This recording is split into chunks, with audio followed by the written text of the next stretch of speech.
नमस्कार, मैं हूं अनिल वर्मा शेखर। रात के 10 बजे हैं और ये समय है बिग बुलेटिन का। आज हम दो खबरों पर चर्चा करेंगे। पिछले दिनों सलमान खुर्शीद की किताब आई है सनराइज ओवर अयोध्या, उसको लेकर हम लोगों ने चर्चा की थी। और स्थिति ये है कि बयानों में दिखने वाली आग अब उनके घर तक पहुंच गई है। आज नैनीताल में जो सलमान खुर्शीद का घर है उस पर बाकायदा हमला हुआ है, पत्थरबाजी हुई है, तोड़फोड़ हुई है और उसमें आग लगाई गई है। सलमान खुर्शीद ने ये अपने घर के जो फोटो है वो ट्वीट किए हैं और उसमें खिड़की जली हुई दिख रही है, आग के सारे चिन्ह दिख रहे हैं और उन्होंने कमेंट किया है कि ये तो हिंदुत्व नहीं हो सकता है जिन लोगों ने ये काम किया है। और इस घटना का पूरा आरोप भारतीय जनता पार्टी के कार्यकर्ताओं पर लगा है। एक जो केयर टेकर है मकान के, उन्होंने 21 लोगों के खिलाफ मुकदमा दर्ज कराया है। वहां पर पुलिस की चौकसी बढ़ा दी गई है उनके आवास पर।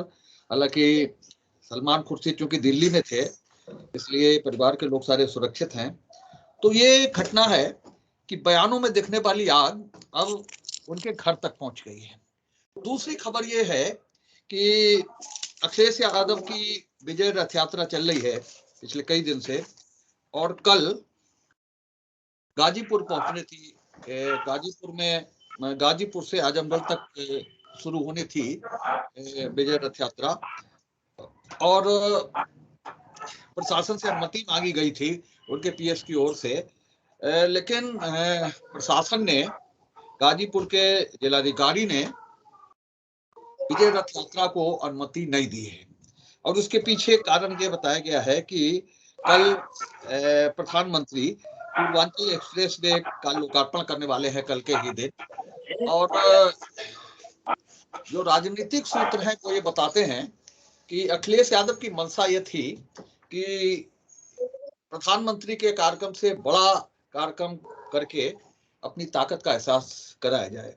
तो फिलहाल अखिलेश यादव ने भी अपनी प्रेस कॉन्फ्रेंस में इसका जिक्र किया है कि उनके लोग गए थे जिलाधिकारी के पास में और अनुमति नहीं मिली है विजय रथ यात्रा को। तो ये दो कार्यक्रम है विपक्ष को लेकर के। चुनाव चल रहा है, चुनाव की पूरी जो शंखनाद है वो हो चुका है और पूरी तरह से तैयारियां चल रही हैं चुनाव को लेकर के। वोटों को, मतदाताओं को रिझाने के लिए सभाएं चल रही हैं, विजय रथ यात्रा चल रही है, परिवर्तन रथ यात्रा चल रही है। तो दो खबरें हैं विपक्ष के साथ में जो घटनाएं हुई हैं। सलमान खुर्शीद के घर में आग लगाई गई है और बैकग्राउंड वही है जो सलमान खुर्शीद की किताब है सनराइज ओवर अयोध्या, और उसमें ये कहा गया है कि सलमान खुर्शीद ने हिंदुत्व को दो आतंकवादी इस्लामी आतंकवादी संगठनों के मुकाबले खड़ा कर दिया है और उनसे तुलना कर दी है। दूसरी खबर यह है कि अखिलेश यादव की विजय रथ यात्रा को गाजीपुर में अनुमति नहीं मिली। तो दोनों पर हम चर्चा करेंगे साथ साथ, क्योंकि विपक्ष से जुड़ी हुई दोनों खबरें हैं। आज की चर्चा में, आज की इस बहस में भारतीय जनता पार्टी से अमित पाठक हैं, पार्टी के युवा नेता, और श्रीमती श्वेता दुबे महिला मोर्चा की नेता हैं। कांग्रेस से शहर कांग्रेस कमेटी के पूर्व अध्यक्ष नफीस हुसैन हैं और वरुण त्रिपाठी हैं युवा नेता, युवा कांग्रेस के नेता। समाजवादी पार्टी से अनिल गंगवार जी हैं और राघव दत्त मिश्रा जी हैं, सपा के जिला मंत्री। ये पैनल है आज की इस बहस का और शुरू करते हैं आज की इस बहस को। सलमान खुर्शीद के घर में आग लगाई गई है और उनकी पुस्तक को लेकर के, जिस पर भाजपा के लोग, और इस बीच अभी हम लोग 2 दिन पहले चर्चा किए थे पद्मश्री को लेकर के जो कंगना रावत को मिला है उसको लेकर चर्चा किए थे। और इतनी मांग के बाद में भी उस पर न तो सरकार की तरफ से कोई बयान आया, न भारतीय जनता पार्टी की ओर से बयान आया कोई। लेकिन आज ये घटना हुई है और जिसमें 21 भाजपा कार्यकर्ताओं, भाजपा नेताओं के खिलाफ मुकदमा दर्ज हुआ है नैनीताल में। और अखिलेश यादव की यात्रा को गाजीपुर के जिलाधिकारी ने अनुमति नहीं दी है। नफीस हुसैन साहब, शुरू करिए। सलमान खुर्शीद साहब के मकान में आग लगाई गई है और आरोप वही है कि किताब में उन्होंने हिंदुत्व की तुलना इस्लामी जिहादी संगठनों से कर दी है। नफीस भाई, सलमान साहब का खुद स्टेटमेंट आया है कि ये वो लोग उधम मचा रहे हैं जिन्होंने किताब पढ़ी नहीं है, और बगैर पढ़े अगर आप मुसलमानों पे और हरिजनों पे, दलितों पे अत्याचार करना ही चाहते हैं तो इन्हें भाजपा को कोई ना कोई बहाना चाहिए। आपने कोई भी ऐसा स्टेंजा उनकी किताब को बताया नहीं पाए हैं, ना भाजपाई ना आरएसएस के लोग, कि ये स्टेंजा गलत लिखा हुआ है। जब आप किसी को पढ़ना नहीं चाहेंगे, पढ़ने के अलावा सिर्फ निशाना बनाना चाहेंगे भाजपाई लोग और के मुसलमानों को, और ये तो चूंकि सलमान साहब एक ऐसे मुसलमान है जिनकी छवि बहुत सुंदर थी, हिंदुस्तान भर में उनकी छवि सुंदर है, और कोई नहीं कह सकता है कि वो हिंदू और मुसलमान में कोई फर्क करते हैं। उनकी और भी किताबें लिखी हुई, कभी उन्होंने कोई बात ऐसी ना लिखी है, ना बोली है, ना अपने स्टेटमेंट में कही है। लेकिन अब सबसे बड़ा विडंबना ये है कि आरएसएस वाले प्रचार करते हैं और गलत प्रचार करते हैं, और गलत प्रचार करने के बाद मुसलमानों पे अत्याचार करते हैं और हरिजनों पे अत्याचार करते हैं। ये उसी कड़ी का एक नतीजा है जो जहर हमारे प्रधानमंत्री और मुख्यमंत्रियों ने, भाजपा के बड़े लीडरों ने जनता के दिमागों में भर दिया है, ये उसका नतीजा है। ये आज जो खाई डाल दी है वो खाई पाटने की ये लोग बात ही नहीं करते हैं, बल्कि और हिंदू और मुसलमान करके और इस तरह की हरकतें देखे कि एक ऐसे आदमी को जिसको पूरा हिंदुस्तान नहीं दुनिया जानता है, दुनिया तो उसकी तारीफ करती है कि एक सभ्य आदमी है, बहुत अच्छा आदमी है, कभी किसी हिंदू और मुसलमान की आज तक उन्होंने बात नहीं की। फरखाबाद गवाह है कि वो यहाँ आते हैं, मंदिरों में जाते हैं, मंदिरों में पूजा तक करते हैं, मंदिरों और हिंदुओं के बड़े बड़े कामों में पार्टिसिपेट करते हैं। इस बात का तो फरखाबाद खुद गवाह है। उस आदमी के घर उसको बदनाम करने के लिए, मुसलमानों को बदनाम करने के लिए ये जानबूझकर एक साजिश है और कुछ नहीं है। वो चुनाव जो होने वाले हैं ये पूरी खाई बंटवारा करना चाहते हैं कि मुसलमान एक हो जाए और हिंदू एक हो जाए, लेकिन हिंदुस्तान का हिंदू और मुसलमान इतना पढ़ा हुआ है, इतना इतना अच्छा इंसान है कि वो खूब समझता है कि भाजपा को, और इसीलिए आप जितने चुनाव देखिए, छोटे मोटे चुनाव हुए, उपचुनाव हुए, भाजपा को मुंह की खानी पड़ी है। भाजपा एक कदम आगे बढ़ाती है तो वो उसको 10 आदमियों का खून चाहिए। जहां जहां इनकी सरकारें हैं जानबूझकर ये दोनों कौमों को परेशान करने के लिए हथकंडे अपनाती हैं और इसी तरह की गलत बयानी करती हैं। आज तक, आज इतने दिन किताब लॉन्चिंग हुए, कोई भी एक स्टेंजा न तो भाजपा का कोई थिंक टैंक बता पाया, न आरएसएस का कोई थिंक टैंक बता पाया कि ये स्टेंजा फलाने पेज पे गलत लिखा हुआ है। इसके लिए सिर्फ भाजपा की मानसिकता दोषी है, जो दोषी मानसिकता उन्होंने हिंदुस्तान में डेवलप की है, वो चाहते हैं ये खत्म ना हो और दोनों कौमों में बंटवारा होता रहे और किसी तरह मुझको वोट मिलते रहे, मैं जीतता रहूं, सत्ता मेरे हाथ से न जाए। शेखर भाई, अभी मैंने सलमान खुर्शीद को भी सुना कि उन्होंने ये बात स्वयं स्वीकार की है और उन्होंने लिखा है कि हिंदुत्व आईएसआई और बोको हरम जैसी है, लेकिन उन्होंने इस पे सफाई दी है अपनी। वो ये उन्होंने जो व्याख्या की है, उन्होंने ये कहा कि मैंने ये लिखा जैसी है, मैंने ये नहीं लिखा कि सेम है। सेम और जैसी में वो अंतर बता रहे थे। लेकिन मेरी एक बात नहीं समझ में आई कि आप क्या राहुल गांधी से अपनी कोई दुश्मनी निकाल रहे हैं? तो मैंने जो कुछ लिखा है, चाहे जैसी और या सेम लिखा है, तो ना तो हिंदुत्व तो ऐसा है जैसा वो लिख रहे हैं। आईएसआई और बोको हरम तो रोज लोगों का खून, 30,000 बोको हरम संस्था ने 30,000 निर्दोषों का कत्ल कर चुकी है। मैं बताइए हिंदुस्तान के अंदर कितने हिंदू किस मुसलमान की हत्या कर चुके। तो जैसी और सेम की व्याख्या नहीं चलेगी। मुझे तो ऐसा लग रहा है कि प्रियंका गांधी जो चुनाव में बेचारी मेहनत कर रही हैं, उनको पानी फेर रही हैं और कांग्रेस को अभी और रसातल में ये लोग ले जाएंगे। एक इनके और इनके साथी हैं नैयर साहब और एक है राशिद अलवी। उन्होंने तो कह दिया काल ने भी निशाचर हिंदुओं को। और एक वो मुझे कुछ कह रहे थे, अभी मैं उन्हें सुन रहा था। तो ये इस प्रकार की भाषा से क्या होगा? अब सब लोग कहे भाजपा तो स्वयं जीत जाएगी अगर इसी प्रकार से बयान करते रहे। और रही बात, क्योंकि इस समय जो माहौल पैदा करा गया है वो पता नहीं कि क्यों कर रहे हैं। समाजवादी पार्टी अपना जो काम कर रही है, अभी आपने कहा कि उनकी यात्रा रोक दी गई। हमारी विजय यात्रा को रोकने का पीछे एक ही कारण है कि अब ना तो कांग्रेस है ना बसपा है, अगर है तो सिर्फ सपा और भाजपा है, और यही पूरे प्रदेश में चुनाव लड़ेंगे। तो हमारी विजय यात्रा को तो अब बीजेपी रोकेगी ही, लेकिन हम उसकी कोई चिंता नहीं करते हैं।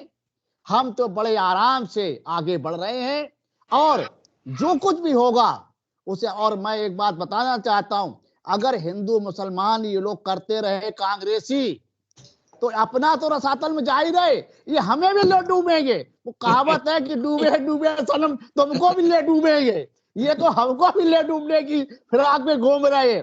क्योंकि इस समय इस कट्टरवाद ने ऐसा एक माहौल पैदा कर दिया है, ना महंगाई चलेगी ना विकास चलेगा, केवल अगर चलेगा तो हिंदुत्व का मुद्दा चलेगा और कोई दूसरा मुद्दा नहीं चलेगा। इसलिए मैं प्रभु कांग्रेसियों से कहना चाहता हूं, अब थोड़े 3-4 महीने के लिए सलमान साहब को कह दो, सद्बुद्धि आ जाए, उस लाइन को काट दो, हिंदू और मुसलमान की बात मत करो, ये समाजवाद है। जी भाई साहब, देखिए आज जो नैनीताल में हुआ उसकी मैं दुख और निंदा करता हूं। दूसरी चीज आप ये देखिए कि भारत जिस समय आजाद हुआ था, कई नेताओं ने साहब, विपक्षी नेताओं ने साहब आजादी के ऊपर प्रश्न चिन्ह लगाए थे, लेकिन क्या उस समय आजादी मिलने के बाद जो सत्ता में बैठे हुए नेता थे, क्या उन्होंने कभी भी जो विरोधी दल के नेता थे या जिन्होंने विरोध किया उस आजादी के ऊपर प्रश्न चिन्ह लगाया, क्या उनके साथ इस तरीके का कार्य किया? उत्तराखंड के अंदर आप देखिए कि जिस तरीके से ये आज घटना हुई, 21 लोग जो कहना चाहिए केयर टेकर है साहब सलमान साहब के आवास के, उन्होंने 21 भाजपा नेताओं के खिलाफ साहब FIR दर्ज कराई। तो क्या ये कोई छोटा मोटा मामला है? वहां उत्तर प्रदेश सरकार से मैं मांग करता हूं, दोषियों के खिलाफ कड़ी कार्रवाई होनी चाहिए। और कहीं ना कहीं उत्तराखंड गवर्नमेंट का साहब ये फेलुअर है, उनका LIU फेल रहा, लोकल उनका इंटेलिजेंस, उसके बाद पुलिस प्रशासन शासन पूरी तरीके से मूक दर्शक बना हुआ साहब, ये नंगा नाच होता रहा। 21 आदमी, क्या शासन प्रशासन को साहब जानकारी नहीं थी?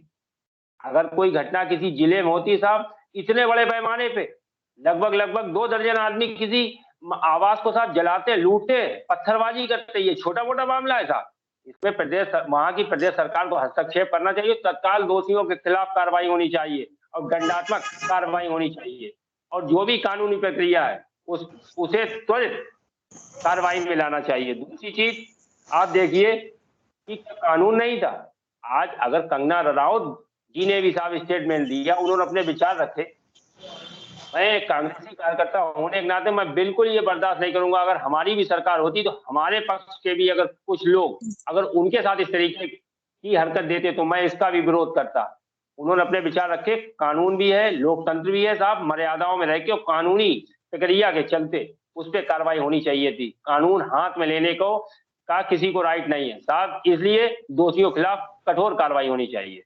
राघव मिश्रा।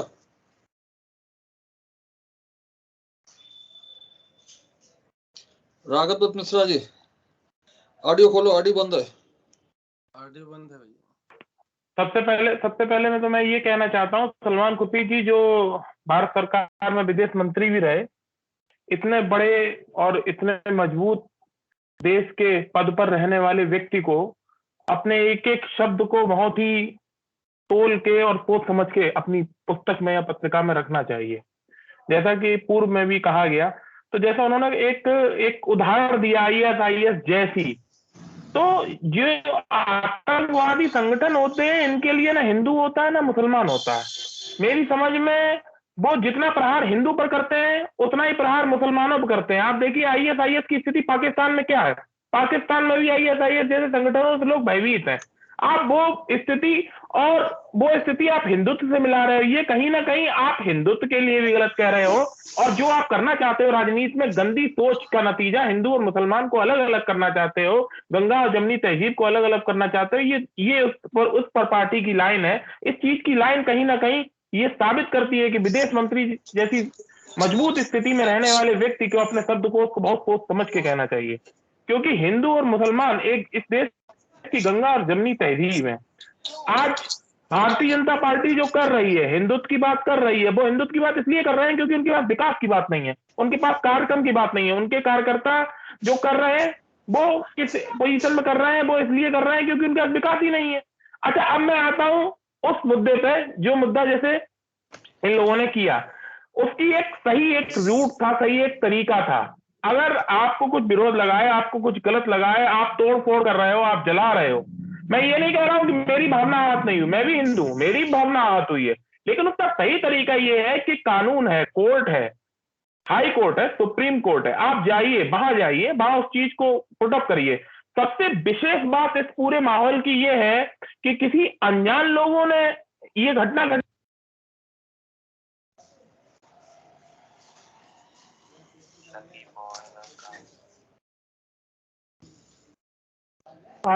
पार्टी के नेता, भारतीय जनता पार्टी के कार्यकर्ता है, तो भारतीय जनता पार्टी के नेता और कार्यकर्ताओं की भी शैली ये पता लग रही है कि वो पंडित दीनदयाल उपाध्याय जी की जिन शर्तों को लेकर भाजपा को आए थे, वो भाजपा अब नहीं रही है। भारतीय जनता पार्टी राजनीति कर रही है, गुंडों की पार्टी है, इनके पास बात नहीं है, ये गुंडई से देश को चलाना चाहते हैं, ये गुंडई से देश को करना। तो इस मामले में दोनों ही पार्टियां अपने अपने कटघरे में खड़ी हैं। तो मेरा कहना है कि माननीय सलमान साहब को अपने शब्दकोश को बहुत हिंदू मुसलमान तहजीब को बनाए रखना चाहिए। देश में कोई ऐसा शब्दकोश को यूज ना करे, अगर उनका शब्द है तो वो उसे बांट ले और उसके लिए सामाजिक रूप से इस चीज के लिए क्षमा मांगे। और भारतीय जनता पार्टी को भी ये समझना चाहिए कि उनके कार्यकर्ता एक में रहे। सबसे पहले मैं ये पूछना चाहूंगी अपने कांग्रेस के प्रवक्ता से, जिन्होंने ये डिबेट से शुरुआत करी है। इस पूरे विश्व में 57 मुस्लिम देश हैं और एक भी मुस्लिम देश धर्मनिरपेक्ष नहीं है। उनमें किसी अन्य धर्म की न पूजा करने की और किसी भी तरह की स्वतंत्रता नहीं है। और उसके बाद भी सलमान खुर्शीद जी मुस्लिम होते हुए भी उन्होंने प्रतिबंधित आतंकवादी संगठनों की तुलना ISIS और बोको हराम से हिंदू जैसे महान धर्म की, जो इस विश्व का सबसे प्राचीन धर्म है, उससे की है। और हमारे पूर्व वक्ता कह रहे हैं कि ये भाजपा का है, हम लोग सबको लड़ाते रहे हैं। भैया, हमने उनको प्रेरणा दी कि आप अपनी पुस्तक में बोको हराम से तुलना कर दें। आप ये उनकी, चाहे व्यक्ति कितना भी पढ़ जाए, कितना भी शिक्षित हो जाए, लेकिन जो उसके मूल संस्कार हैं, हिंदुत्व और हिंदू धर्म का विरोध करना, उनको कोई बदल नहीं सकता है। और जैसा कि अभी विवेक जी ने कहा कि आजादी के समय लोगों ने विरोध किया, मैं जरा कुछ उदाहरण देना चाहती हूँ, इन पर ध्यान दीजिएगा। सन 2014 से पहले कोई भी मकबूल फिदा हुसैन हमारी पूज्य आराध्य देवी सरस्वती का विकृत चित्र बना के पद्म विभूषण पा लेता था और कश्मीर में प्रवेश वर्जित था। आज लाल चौक तिरंगे से पटा हुआ है। 2014 से पहले श्री राम को मिथक मानने वाले, उनके अस्तित्व तक पे प्रश्न चिन्ह लगाने वाले, आज जब प्रभु श्री राम का मंदिर बन रहा है तो खुद दौड़ रहे हैं, त्रिपुंड लगा के भगवान की पूजा कर रहे हैं। और सुनिए, 2014 से पहले भारतीय संस्कृति मुगल तहजीब का परिचायक थी। 2014 के बाद कम से कम संतों, ऋषियों और हिंदुत्व के वांग्मय में तो पहुंच रही है। 2014 से पहले दिल्ली का पूरा देश जो था, दिल्ली के एक परिवार का मुखापेक्षी था। आप लोग मुक्त होइए भाई साहब, देश हित के बारे में सोचें। और इसी तरह के सैकड़ों अनेक कारण हैं जो 1947 के बाद से जिसने आजादी को बंधक बना के रखा है। सत्ता के लालच में इमरजेंसी लाने वाले लोग आज बीजेपी पर उंगली उठा रहे हैं, जिसने अपने 7 सालों के राज्य में भारतवर्ष को विश्व गुरु के स्तर पर पहुंचा दिया है। हम विध्वंस करना चाहते हैं। हमने क्या किया है? हमने कौन सी किताब लिखी? हमने प्रतिबंधित आतंकवादी संगठनों से तुलना की है? जरा भाई साहब ये भी बता दीजिए। अभी आपके सपा के प्रवक्ता ने ही बताया है कि 30,000 निर्दोष लोगों का हत्या की है ISIS ने। किस हिंदुत्ववादी संगठन ने आज तक हत्या की है? एक भी व्यक्ति का नाम बता दीजिए। कौन हिंदू मानववादी बम बनकर जिसने मानवता को शर्मसार किया है? बोलिए भाई साहब, कौन भाजपा का प्रवक्ता था? कौन कार्यकर्ता था RSS का? RSS को कैसे आप बीच में ले लेते हैं? आप लोग RSS के मूलभूत का उस सिद्धांतों को जानते हैं, केवल बोलने के लिए बोल रहे हैं। मुस्लिम और हरिजन कहां से आ गए बीच में? आपने बोको हराम और ISIS से तुलना की है, इसमें हरिजन कहां से आ गए? सिर्फ भाजपा का वो करना है, तुलना करनी है। और बताइए, और आज से 128 साल पहले स्वामी विवेकानंद ने विश्व धर्म सभा में कहा था और उन्हीं मुद्दों को उठाया था जो आज प्रासंगिक है। सांप्रदायिकता, भेदभाव, फूट, जिसने अनेकों सभ्यताओं को नष्ट कर दिया। उन्होंने कहा कि मुझे गर्व है कि मैं एक ऐसे धर्म से हूँ जिसने इस दुनिया को सहनशीलता और सार्वभौमिक स्वीकृति का पाठ पढ़ाया है। हम सिर्फ सार्वभौमिक सहनशीलता का ही वो नहीं रखते हैं, हम विश्व में अन्य धर्मों की स्वीकारता को भी स्वीकार करते हैं। और मुझे गर्व है, और मुझे इस बात का भी गर्व है कि भाजपा हिंदुत्व की बात करती है। आप और आपके राहुल गांधी हिंदू और हिंदुत्व को जरूर अलग करें, लेकिन हिंदू और हिंदुत्व एक है। ये सनातन धर्म है। इसको किसी तरह से एक सलमान खुर्शीद जी के कह देने से हम प्रतिबंधित संगठन के समकक्ष नहीं हो जाते हैं। मुझे तो इस बात पे बहुत शर्म आ रही है कि सलमान खुर्शीद हमारे फर्रुखाबाद से है। ये मेरे लिए अत्यंत शर्म का विषय है। इससे ज्यादा भाई साहब अब मुझे कुछ कहना नहीं है, क्योंकि हमारी बात को अनिल गंगवार जी ने बेहतर रूप से पहले ही कह दिया है। इसके लिए मैं उनको हार्दिक धन्यवाद देती हूँ। शेखर भाई, मेरा सवाल नफीस भाई साहब से पूछना चाहूंगा कि उन्होंने सब सीधे सीधे सवाल ये पूछा था कि सलमान खुर्शीद की किताब या तो पढ़ी नहीं है या इन लोगों को जानकारी नहीं है। तो मैं पूछना चाहूंगा कि किताब, नफीस जी, आपने क्या उस किताब को पढ़ा है ध्यान से?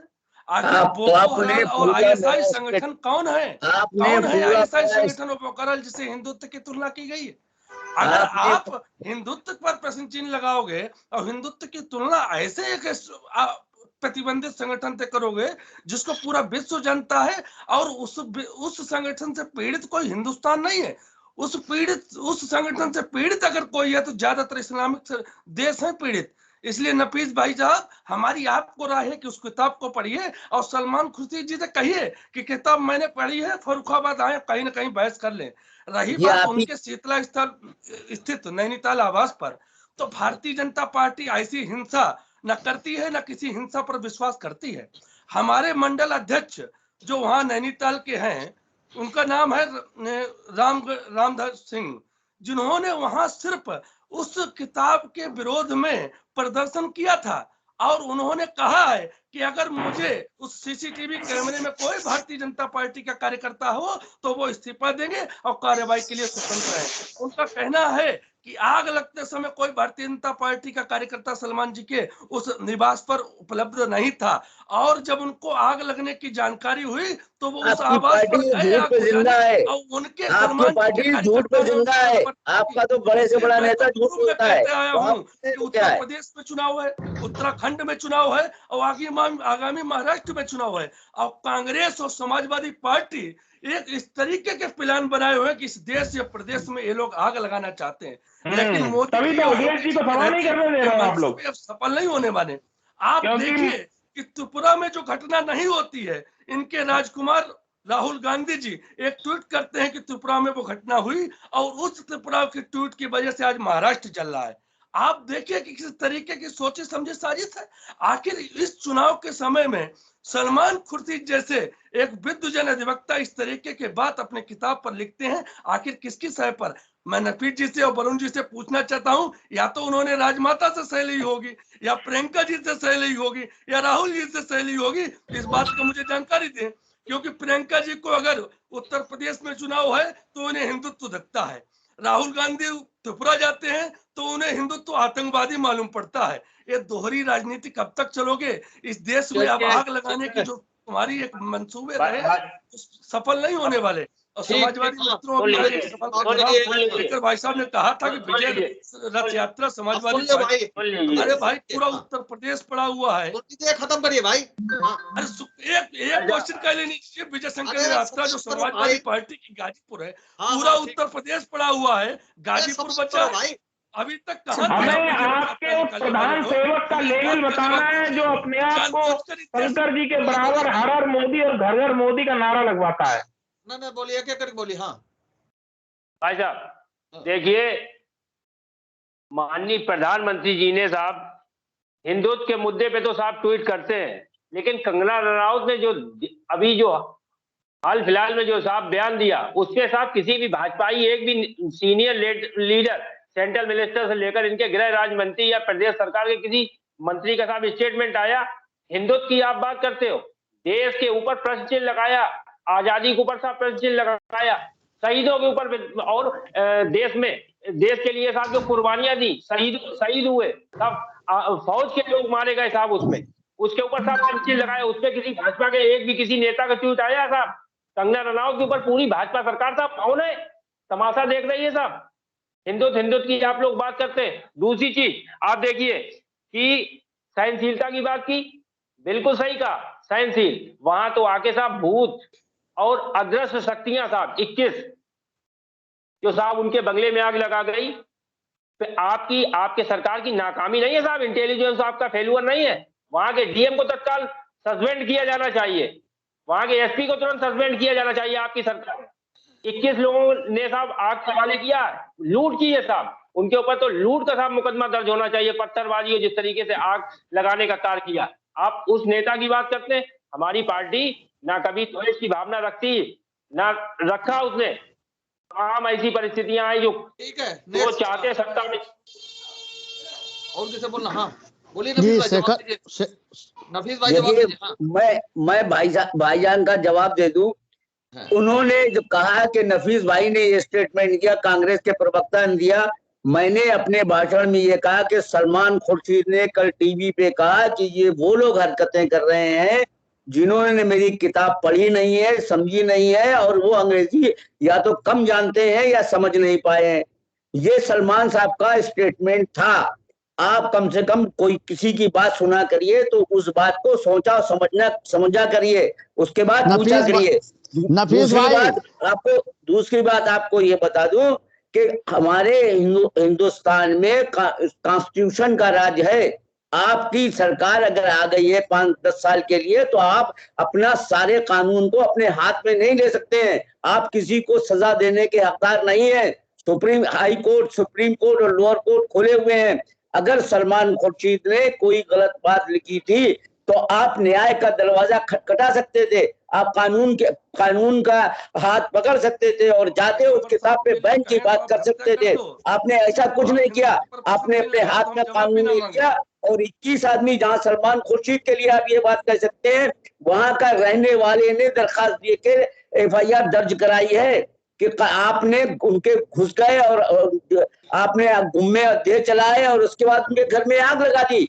आप कैसी बात करते हैं? सलमान खुर्शीद के चरित्र पर हिंदुस्तान नहीं, विदेश में भी कोई उंगली नहीं उठा सकता है। उनका चरित्र इस नहीं है। अगर आपने कभी ये सोचा है कि सलमान खुर्शीद ने गलत काम किया है तो आप करिए जैसे आपके मध्य प्रदेश के मिश्रा जी ने कहा कि अगर किताब में ऐसा लिखा हुआ है तो मैं इसको बैन कर दूंगा। यह कानून की बात है, यह कानून की बात है। उन लोगों को जिन्होंने हमले किए हैं, जो आतंकवादी काम कर रहे हैं, आप उनको डिफेंड कर रहे हैं, आपको मानना चाहिए। हिंदुस्तान में कानून का राज चलने दीजिए। चाहे हुकूमतें आती रहेंगी, लोग किताबें लिखते रहेंगे, अगर गलत काम हो गए तो बैन की जाती है। बहुत सी किताबें हिंदुस्तान में बैन की गई है। लेकिन आपको कोई राइट नहीं है कि आप किसी के घर पे चढ़ जाए, आप किसी के घर पे हमला करके आप आतंकवादी व्यवस्था को कायम करना चाहते हैं। भाजपा का यही काम है। और आप कहते हैं झूठ बोलने की बात, झूठ बोल रहा है आपके यहाँ शेखर भाई, अभी नफीस भाई ने ये कहा है कि उन्होंने ये कहा कि मेरी किताब को पढ़ा नहीं। आज स्वयं उनका बयान ये आया है कि ये जो हमने लिखा है वो हमने सेम नहीं लिखा है जैसे लिखा है। और लेकिन मैं एक नफीस भाई से बात पूछना चाहता हूँ, नफीस भाई वो इस फर्रुखाबाद के सांसद बने तो वो सांसद क्या सिर्फ मुसलमानों के वोट से बने थे? क्या वहां तब हिंदुत्व तो नहीं था? उनके पिताजी सांसद बने तो किसके वोट से बने? उन्होंने ये जो लाइन लिखी है ये गलत लिखी है। लेकिन हाँ, आज जो उनके घर पर हमला हुआ है उसकी मैं निंदा करता हूँ। किसी भी व्यक्ति को कानून को हाथ में लेने का अधिकार प्राप्त नहीं है, ये उन्हें नहीं करना चाहिए था। देखिए, छत्तीसगढ़ में उनकी शायद सरकार है और वहां ये एज ए अतिथि जाने को थे, वहां इन पर बैन कर दिया गया है कि वो छत्तीसगढ़ में नहीं जा पाएंगे। इसलिए जो ये राजनीतिक माहौल चल रहा है इसे बंद करना चाहिए। हिंदू मुसलमान की बात नहीं होनी चाहिए। पूरे हिंदुस्तान में सभी मानव रहते हैं और समाजवाद की बात करनी चाहिए। किसी को भी किसी के धर्म पर आपत्ति नहीं करनी चाहिए, किसी के दूसरे धर्म पर चोट नहीं करनी चाहिए। ये सलमान खुर्शीद बैरिस्टर होते हुए भी उन्होंने ये गलत बातें लिखी है, मैं इसका विरोध करता हूँ। आपने आप अगर हमारे कोई व्यक्ति पैगंबर साहब पर अगर कोई जवाब उठाता है तो पूरी लखनऊ की सड़कें जाम हो जाती हैं। हमारे कार्यकर्ता जो कमलेश तिवारी उनकी हत्या हो जाती है। मैं एक बात रखना चाहता हूँ, हिंदू अगर प्रदर्शन करता है सुरक्षित महसूस तरीके की बात करते हो। सलमान खुर्शीद आपको कोई डॉक्टर संगठन है कुछ लिखा सलमान खुर्शीद ने निंदा करने के अलावा आप सिर्फ हिंदुत्व पर प्रश्न उठा रहे हैं। शर्म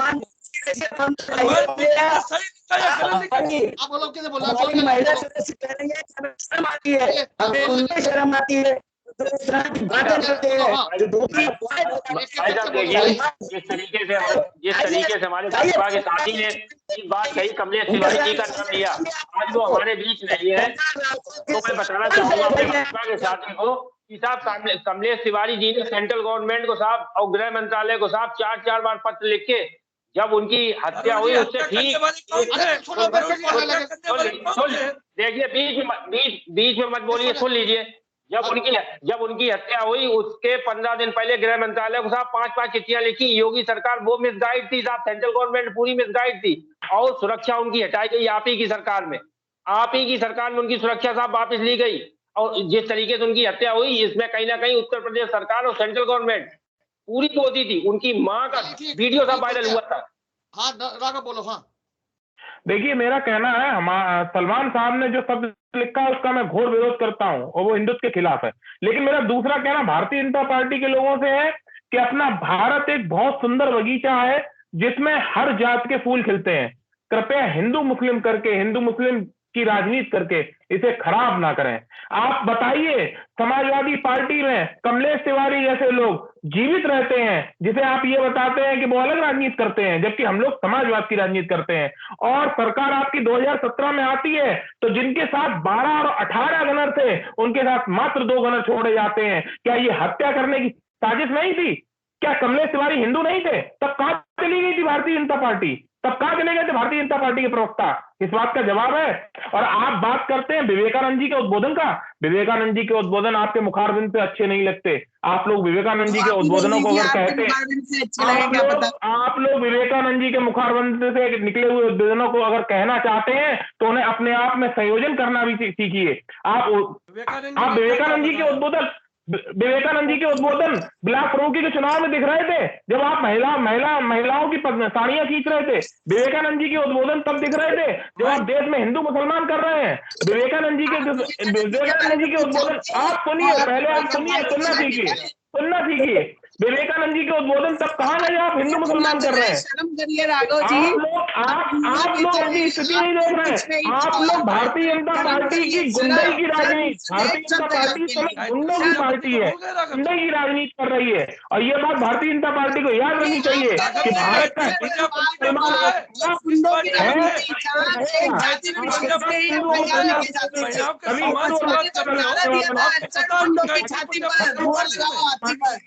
मुख्यमंत्री माननीय यादव जी को विजयी बनाएंगी। आप लोग डरते हैं, आपके मोदी जी डरते हैं। आप मोदी जी प्रजापति को भूल गए आप किस पार्टी में सरकार में मैनपुरी में वंदना अग्निहोत्री के साथ क्या हुआ, जो अपने परिवार के साथ अपने पति के साथ मोटरसाइकिल से जा रहे थे, मैनपुरी में एक जाति विशेष के व्यक्ति ने उनके साथ छेड़खानी की थी और पुलिस के साथ हिंदू तोड़ने वाली भारतीय जनता पार्टी को 2022 में दिखाएगी और माननीय अखिलेश जी मुख्यमंत्री होंगे। धन्यवाद, जय धन्यवाद। विवेकानंद जी की तुलना करी जाएगी, विवेकानंद जी इतिहास में आत्महत्या कर लेंगे। है नहीं बोलना शुरू चाहिए जब विवेकानंद जी की तुलना अखिलेश जी से होने लगी। स्वामी विवेकानंद के आपको जानकारी नहीं है, धर्म के प्रति आस्था रखने वाला पहले राघव जी फिर बात करिए नहीं हो सकता।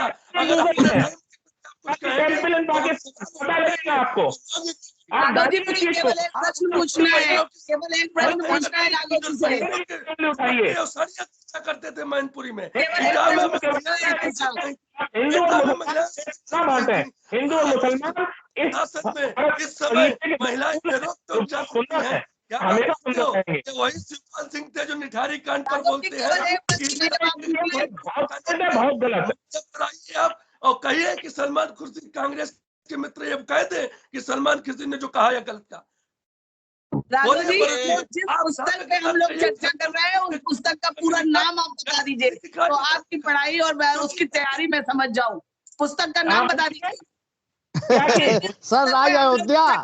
अरे हम बता रहे सनराइज अयोध्या। आप मत बताइए, राघव जी से पूछ रहे हैं। मैं बताऊंगी आपको, बहस करने आप बैठे हैं, थोड़ा पढ़ा लीजिए।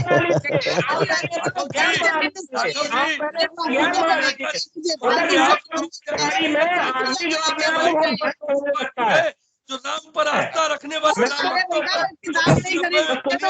अरे शेखर भाई, वो तो सलमान खुर्शीद ने किताब लिख के लुईस खुर्शीद को खत्म कर दिया है। लुईस खुर्शीद फरखाबाद में चुनाव लड़ने आ रही थी, अब उन्हें एक भी हिंदू का वोट नहीं मिलेगा। अरे ये तो आपके लिए खुशी की बात है ना, उन्होंने किताब लिख दी है। लुईस खुर्शीद आ रही है चुनाव लड़ने के लिए आपके फरखाबाद शहर में। उल्टा सीधा बोल रहा है। अब उनके 5000 वोट आएंगे। तो भारतीय जनता पार्टी के लिए पहले काफी एक्शन करना पड़ेगा। ये मूर्खों की पार्टी नहीं है, पढ़े लिखों की पार्टी है। आपको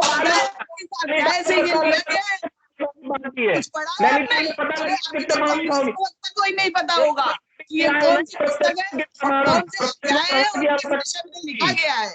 कहना पड़ता है भैया पुस्तक पढ़ो, भैया पुस्तक पढ़ो, इससे पुस्तक बिके। राघव जी अध्ययन करने के पश्चात बहस किया कीजिए, फालतू बहस मत किया करिए। आप भी अध्ययन कीजिए, आपको अध्ययन की बहुत आवश्यकता है। मेरे पास तो बहुत वर्ष है अध्ययन करने के लिए।